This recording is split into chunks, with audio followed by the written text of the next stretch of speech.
Good morning. Welcome to another simple truth. Last week I challenged you to change your whys into whos, to allow those why questions to get turned into who is this affecting? Who's supposed to be changing? And that started off because I said to you, there are things about God that just make me go, I wonder why God did that. I wonder why God said that. I wonder why God allowed that to happen.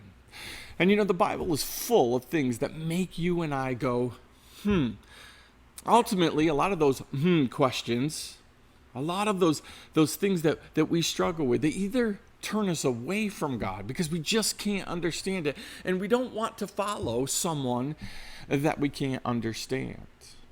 Or they turn us in a direction that is closer to God. We just simply begin to understand that you and I are never going to understand the way that God works. You see, there are people out there that are going to tell you that they understand how God works, that they've got the corner and the monopoly on what God thinks and how God works. And the truth is, the Bible's very clear about that. God says that his ways are not our ways. His ways are higher. His thoughts are higher. Everything he does is at a higher level than you and I. Why is that? That's pretty simple. It's because God sees all things. He knows all things. And you and I don't.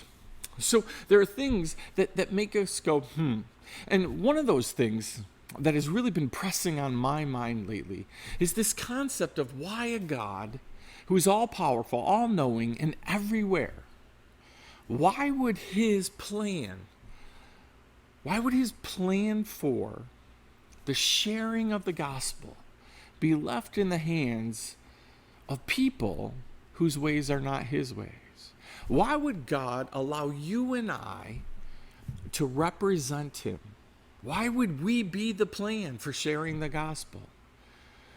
And, because of that, it's really gotten me thinking about how I represent God.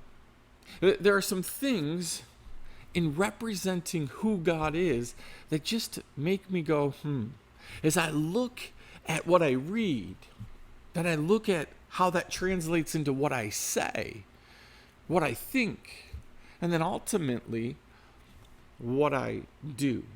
You see, one of the things that I know, one of the things that I teach frequently to people is that all of us are going to have focal moments. Where your focus is important. You get that. Something happens in life and we focus on it. We read something and we focus on it. It's what can change a life as we read the Bible, as we encounter what God has for us. We focus in on who God is. Why did he say that? And then ultimately that focus, it changes to different thinking. It leads us to an attitude. We start having an attitude about something. Recently I was talking to a friend who said that he just heard a sermon on forgiveness. He was focused on that.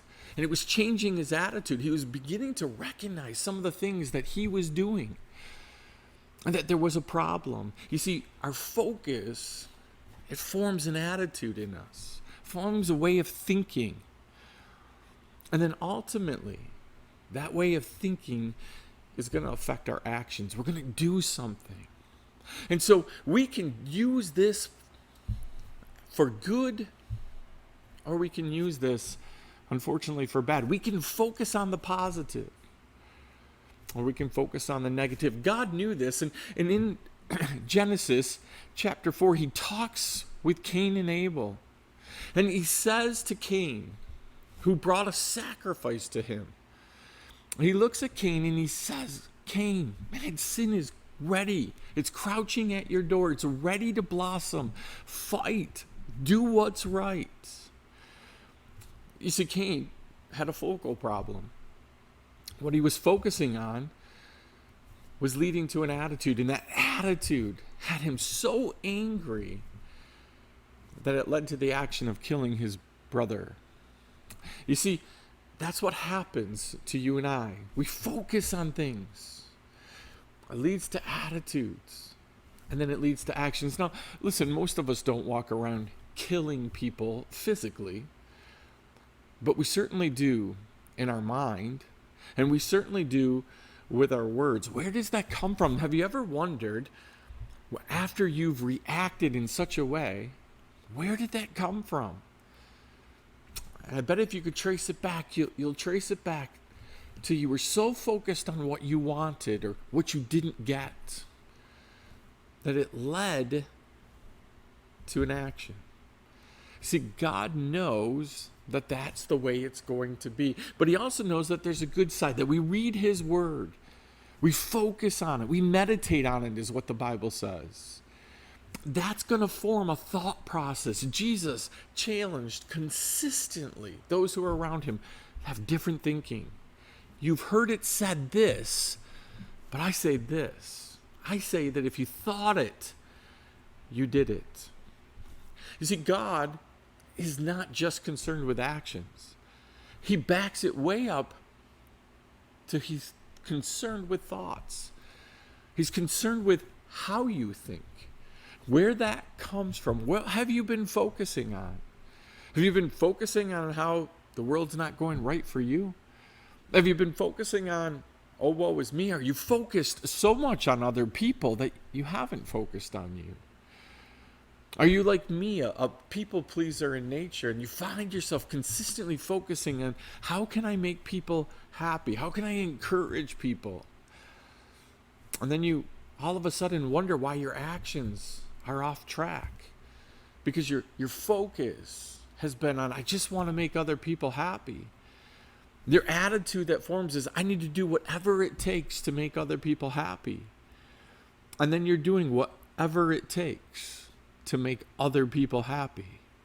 You see, God knows the way that we work, and yet he still has put it in his plan for you and I to be the plan as to how to get the gospel out. That makes me go, I wonder what God was thinking. He knows the way that we work, and yet we're still the plan. You know, there are a lot of things when it comes to representing God that make me go, That I listen to people as they talk, but then I watch the walk in my own life and in the lives of those that I'm around. I say those don't match up. We're misrepresenting what God said. You know, Jesus consistently confronted the smart people of his time, the educated people of his time, the Pharisees, the Sadducees, the teachers of the law, those who were responsible for disseminating the information and the application of God to the people. He was constantly confronting them with what they were doing wasn't matching up with what they were saying. He comes out and Jesus says to them, listen, not only are they whitewashed tombs, but here's what I want you to do. Do what they say, but do not do what they do. Here's my challenge this morning as we start a series on things that make me go, and things about representing God. Are you representing God well? What are you focused on? Where is your focus even this morning? Listen, there are people who are watching the videos the trash ministry is putting on, and their focus is on who's saying it, not what they're saying. They're discounting who's saying what, rather than looking at it, listening to it, and using it. Our focus is on who's saying it. We know enough about that person, where they've been, to decide that, hey, they probably shouldn't be qualified. They probably shouldn't be saying things. They probably shouldn't be teaching. I don't have to listen to them because I know where they've been. And listen, that's a focus thing. If you're focused on people's past and you're robbing them of their present, and that's one of the things in life that makes me go, But this morning, I just simply want you to be aware of what is it that you're focusing on. What is it that you just can't stop thinking about, because that's going to form an attitude. And guaranteed today, you're going to see the fruit of that in your actions. So where's your focus? What's the attitude that's developing? And what actions can you expect from that?